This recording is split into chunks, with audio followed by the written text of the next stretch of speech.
Hi there. Welcome to the podcast. Welcome to today's episode. Before I dive in and get into it, I want to just give you a warning. This episode discusses sexual trauma recovery in the sense of consensual and non-consensual sexual experiences and self-pleasure. Please take care of yourself while listening. If you need to pause, please pause. If you need to stop, please indeed stop. Your nervous system knows what it can hold today. If you happen to be in crisis or need someone to really talk to, or really feeling low or wanting to be in a hole or not wanting to be here, there is a crisis text line. You can text HOME, HOME, to 741-741, and someone will talk to you via text message to help you gather some coping skills and feel a little better. And then if you want to talk to someone, hear someone's voice, you can dial the national hotline, 1-800-656-4673. 1-800-656-4673. And again, that was 741-741 for the texting line. All right, here we are. The Awakened Heart Podcast, a podcast for neurodivergent and trauma experienced women. I'm RAINN, licensed professional counselor, yoga instructor, neurodivergent trauma recovery coach, but ultimately I am a fellow late diagnosed neurodivergent woman who has also experienced trauma.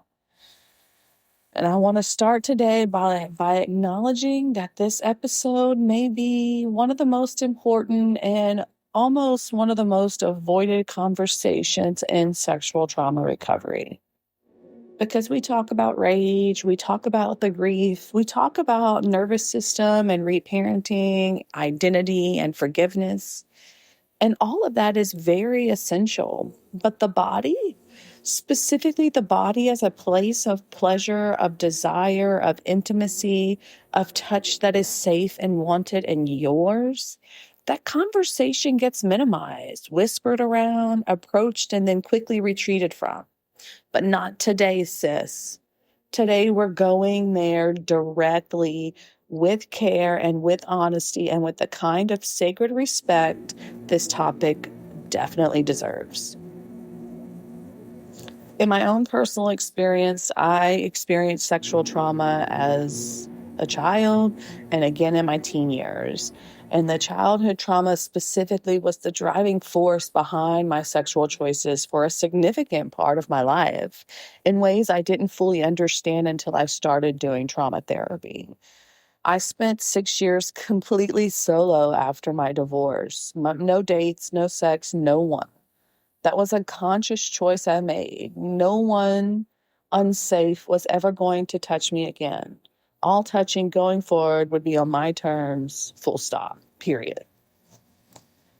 And in those 6 years, I did the work: therapy, somatic work, yoga, rituals, burning letters. I did cognitive processing therapy, and that helped me dismantle the shame and self-blame I'd been carrying. I did yoga that helped me release and strengthen and learn to take up space in my body and to flow in life, to flow in my body, to flow within. And slowly, not all at once, not in a straight line, I came back to myself, to my body, to the possibility of pleasure and touch and desire on my own terms. And that is what this episode is about. Not performance, not obligation, not anyone else's timeline or expectation. Your body, your terms, your healing. So when I talk about pleasure, I want to specifically talk about it being bigger than just sex, being more than just sex. Reclaiming pleasure after sexual trauma is not only about reclaiming your sexuality, it's about reclaiming your aliveness, your ability to feel good in your body, your capacity to experience joy, sensation, desire, and delight in all forms. Sexual trauma narrows the world. It puts your body in a state of threat. And when your body associates sensation with danger, pleasure becomes complicated, as you very well may know. Not just in a sexual situation, but everywhere. Pleasure in the broad sense of like saying the warmth of sunlight on your skin, the feeling of moving your body in a way that feels good, the taste of something you love. Maybe it's music that moves through you, the sensation of a soft fabric, or even the smell of something that makes you feel safe. These are pleasures. And for many survivors of sexual trauma, these small, ordinary pleasures have been disrupted. Not because of what they are, but because your nervous system learned that sensation could mean danger. And so it flinches even at good things. I can remember scents, and I can remember certain objects would just bring me back out of nowhere. I would be right back and that little child. I would be right back. Certain way people would touch me, I would interpret it as manipulation. I would interpret it as they had hidden agenda. So I understand flinching even at the good things. But reclaiming pleasure starts here, not in the bedroom. It starts in the everyday, in relearning that sensation can be safe, that your body can feel good, and that feeling good is not a trap. And sensory sensitivities add a particular layer to this. Your sensory experience is already more intense than the average, assuming you're neurodivergent. Certain touches, textures, sounds, or sensations that are neutral for others can be genuinely overwhelming for your nervous system, independent of trauma history. So when you add trauma onto a nervous system that is already processing more than average, reclaiming pleasure requires understanding your specific sensory landscape, not performing tolerance for sensations that don't work for your body. It's about learning what actually feels good to your specific, particular nervous system. And then it's about giving yourself full permission to want what you want and not want what you don't. There is no correct way to experience pleasure. There is only your way. Desire, the pull towards something, the wanting, the reaching for, is a life force. In ancient traditions, this was understood as sacred, the erotic as the animating energy of existence. Sexual trauma attempts to sever you from your own desire, to make wanting feel dangerous, to confuse desire with violation, to create so much noise around your own wanting that you can't hear it clearly anymore. Reclaiming desire is sacred work, not dramatic or performative, just slowly, carefully, on your own terms, learning to hear what you want again, to trust that wanting is allowed, that your desires belong to you, and that no one gets to define what is and isn't appropriate for you and what you want. Let's go a little deeper into like what sexual trauma does to your body. Not to dwell in it, but because understanding it is like the beginning of compassion for your responses. I am a firm believer that awareness brings change. The more awareness you have, the more knowledge you have. Shoot, wasn't it G.I. Joe? And knowing's half the battle. In that cartoon, at the end, they would have a summon it all up life lesson, and they would be like, and knowing's half the battle. Okay, so let's start to get into the knowing so we can start to get into the changing, healing. The freeze response and intimacy. Like we've talked about freeze before, your body going still, your voice going quiet, the ancient protection mechanism of your nervous system. But in consensual intimacy that you want, this can still happen. Your body can freeze not because you don't want what's happening, but because something, a touch, a position, a sound, a smell, activated a trauma memory in your nervous system and it did what it knows what to do. This can be disorienting and painful and deeply lonely if the person you're with doesn't understand what's happening. And in these moments, it's just about honoring the freeze, backing up, talking about what the trigger was, talking about a way around it, talking about a solution, and then going back into it when you're ready, if you're ready. If not, doing some other activity, getting a bite to eat, taking a shower, going for a walk.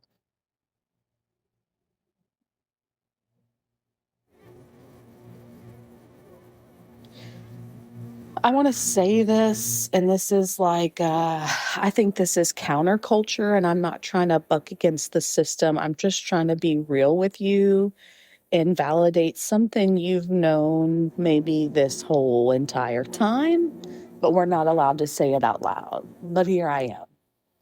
Obligatory sex is not consensual sex. I want to be clear and direct with that. If you are having sex with your partner because you feel you have to, because you're afraid of their reaction if you don't, because you don't want anyone upset with you, because you've been conditioned to believe you owe them access to your body, because saying no feels more dangerous than saying yes, none of this is consent. That is obligation, and obligation is not the same thing as consent. You deserve a partner who treats you like a person, not an object to be accessed at their convenience, not a service to be used when they want it. They treat you like a real, live, precious human being that you are, with her own body, her own desires, and her own right to say yes or no on any given day for any reason at all. If your partner makes you feel pressured or guilty or broken for not wanting sex, that is not a you problem, that is a them problem, and it is a significant one. If you love this person, if you are attached to this person, if you don't see leaving them as a choice, then couples therapy is the option. Couples therapy is the answer. And if you're in couples therapy, then this needs to be discussed. This needs to be brought up, no matter how uncomfortable it may be. And if you feel your therapist is biased or one-sided and it's not safe, then it's time to find another therapist. If your partner won't go to therapy and you're the only one working on it, those are red flags you're choosing not to see. These are signs in your life showing you that things need to change and you're not taking action. I've got an episode about that. I will link it in the show notes. I forget the title right now in the moment, but it just came back to me. I just talked about this. I think it was like 2 episodes ago, of like what it is to be stuck, what it is to be frozen in the healing spot, and what to do about it.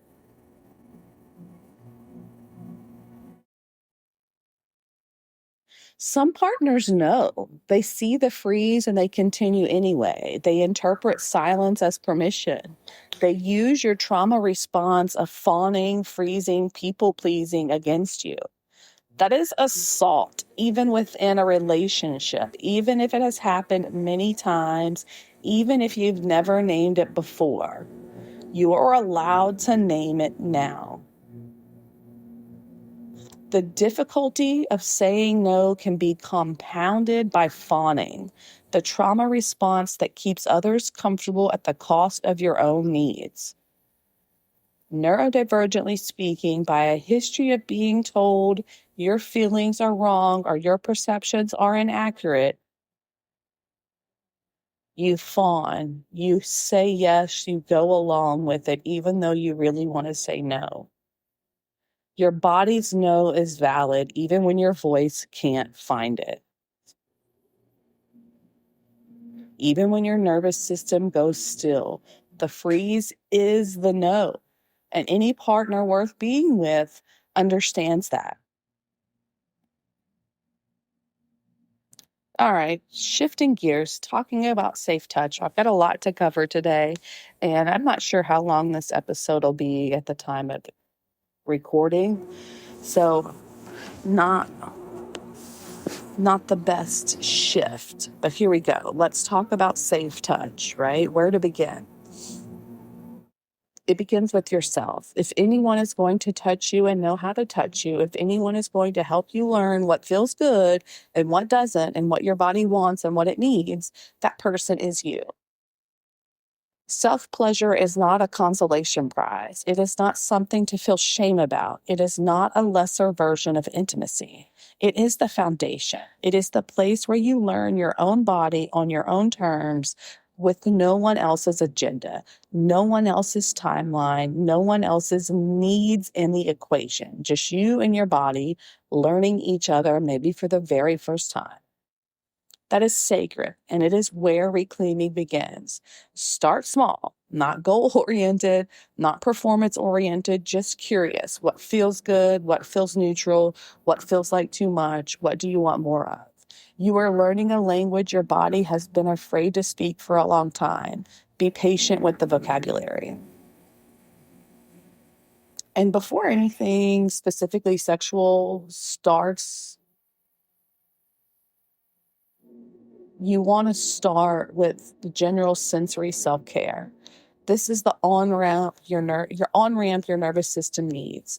A bath or shower where you actually notice the sensation of water on your skin, lotion applied slowly and with attention, soft fabric chosen because it's good against your body, warmth, comfort, your hands on your own skin is in completely non-sexual ways. This is your body learning that touch can be safe. Sensation can be neutral or good. I am in control of what touches me. Build from there, at your own pace, on your terms, with no arrival point in mind.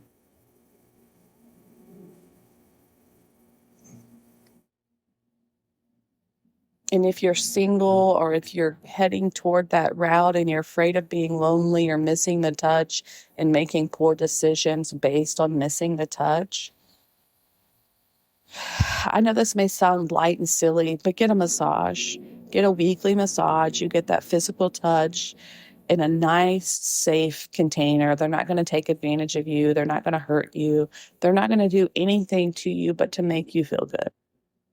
Let go of the tension. Feel the skin-to-skin contact. So what constitutes as a safe sexual partner? Because if and when you choose to invite another person into your intimacy, which is entirely your choice, entirely your timeline, and never is a valid answer for as long as it's your answer, here's what actual safety looks like. They ask. They always ask. Not once at the beginning and then assumes indefinitely. They ask, they check in, they pay attention to your actual responses, not the performance of okayness. They hear no in all its forms: a verbal no, a freeze, a pulling away, a going quiet, a not tonight. Any and all of these are no, and a safe partner stops without guilt tripping, without sulking, without making you pay for the no with their mood. They do not pressure, not with words, not with sighs, not with the silent treatment, not with you never want to or I have needs to deployed as weapons, not with any manipulation designed to make your no cost you something. They are genuinely curious about what feels good for you. They pay attention and they ask and listen to the answers.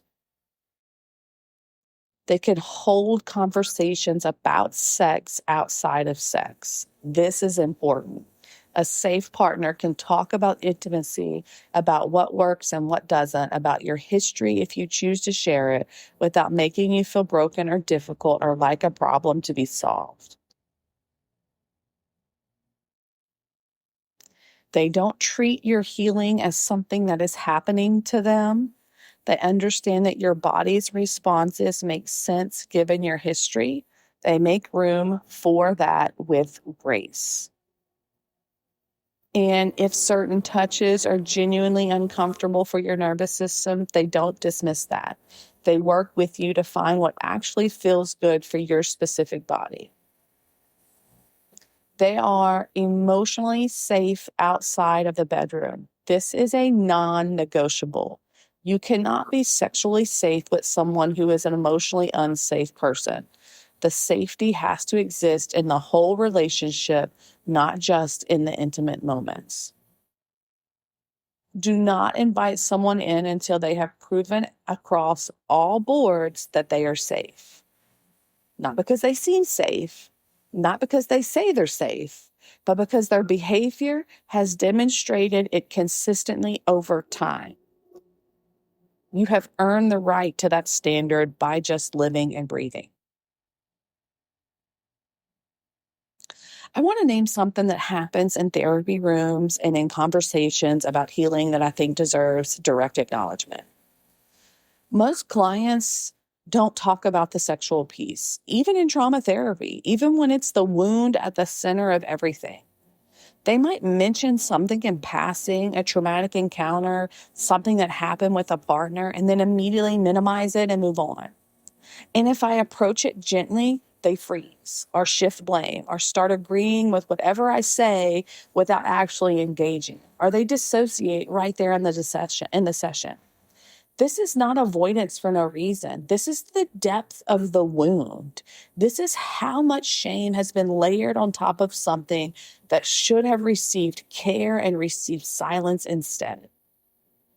Sexual trauma is one of the most isolated experiences a person can have because it touches the most private parts of the self, because it carries shame that was never yours to carry, because the world has historically responded to it with disbelief, minimization, blame, or a silence so total it communicated, "We cannot hold this."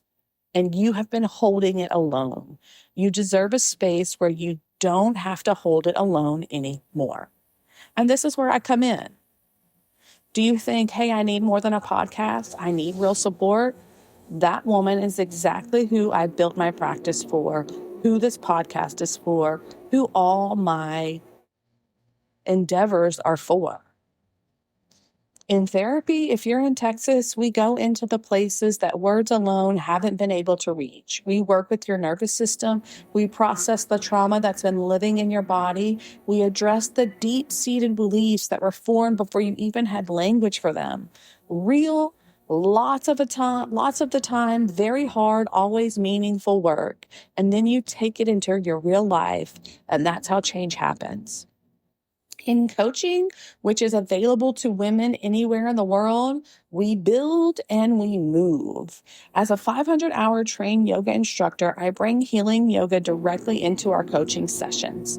We use movement, breath, and somatic practice as part of the work, not as an add-on, but as a core part of how we feel and heal. You'll have yoga practices as homework between sessions because healing doesn't only happen in conversation and during our session. It happens in your body, on your mat, throughout the week, in your breath. I'm a licensed professional counselor, late diagnosed and trauma recovery coach, a 500-hour trained yoga instructor who healed her own way through being late diagnosed neurodivergent and a trauma survivor. I know this work from inside out, all of it. Therapy is $200 per session for Texas residents. Super bills are provided if you want to get reimbursement from your insurances. Coaching is available everywhere at the same rate with package options and includes healing yoga as part of our work together.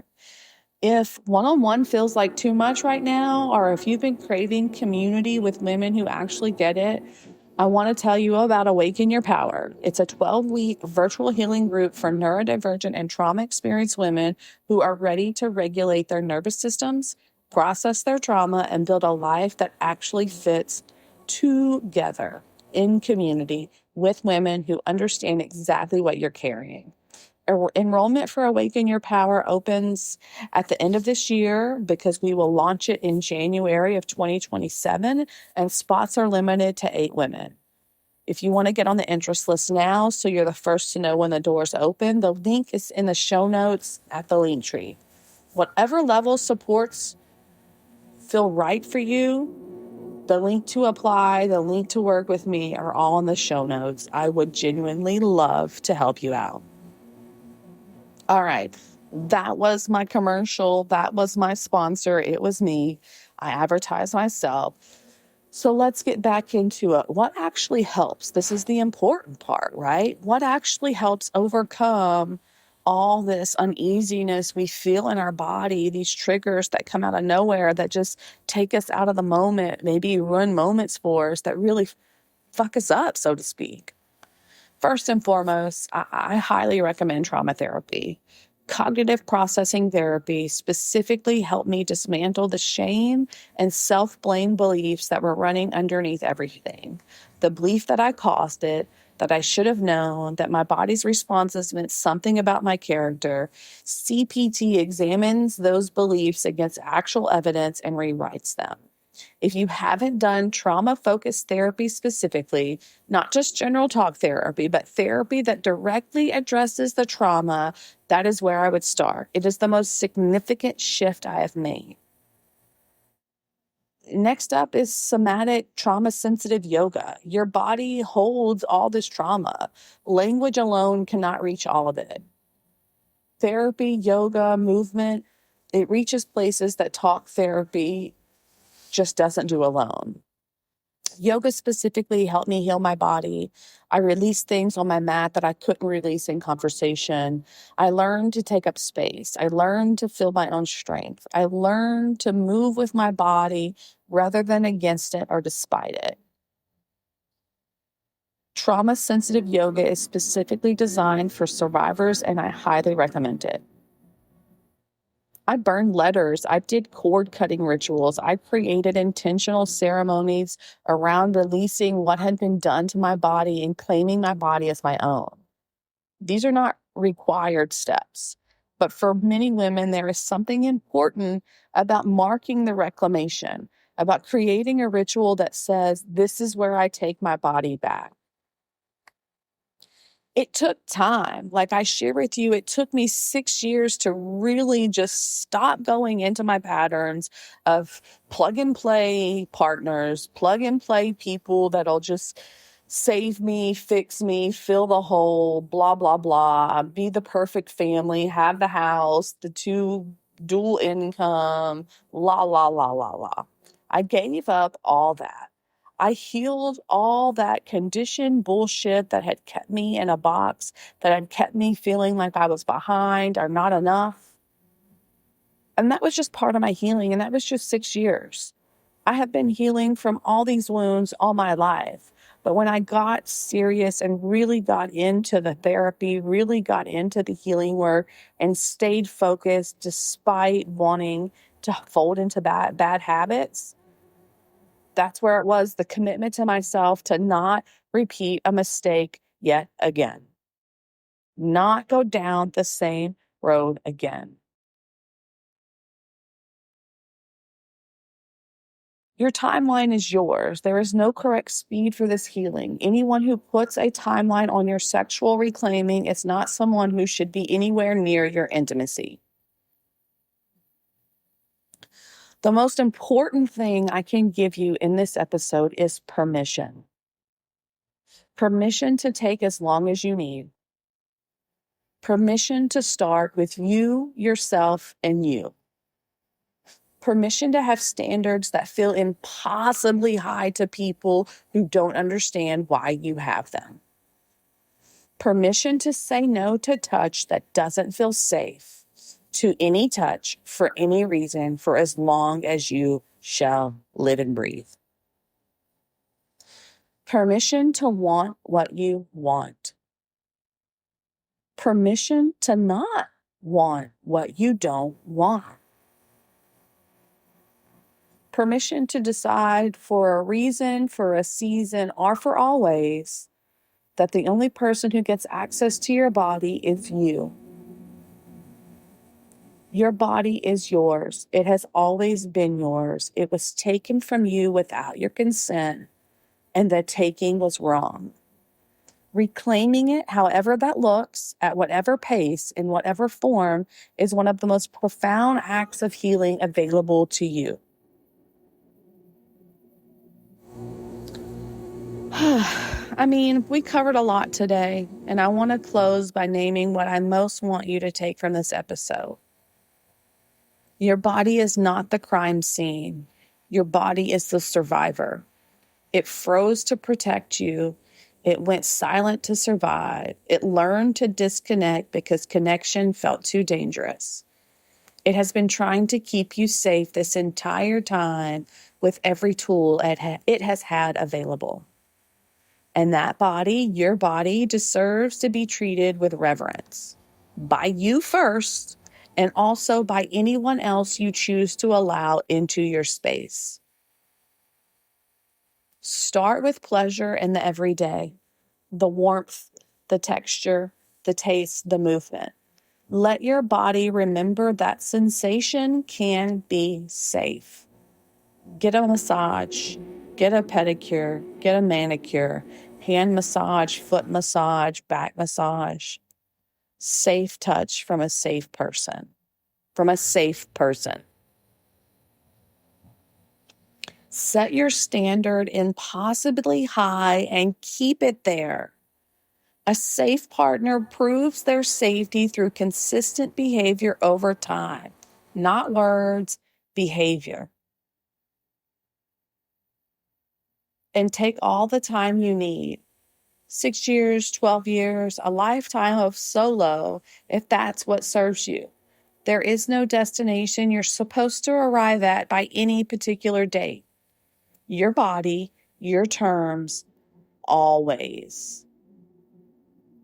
In the next episode, we're going to get into Aphrodite, the goddess of desire and pleasure, and what her mythology teaches us about reclaiming the erotic self. Not the performance of desirability, but desire as your own sacred birthright. If you want a playlist that is good to listen to with good, positive, supportive music, look in the show notes. I've got an Apple playlist link there. You can also find it on Spotify. It is called Divine Woman.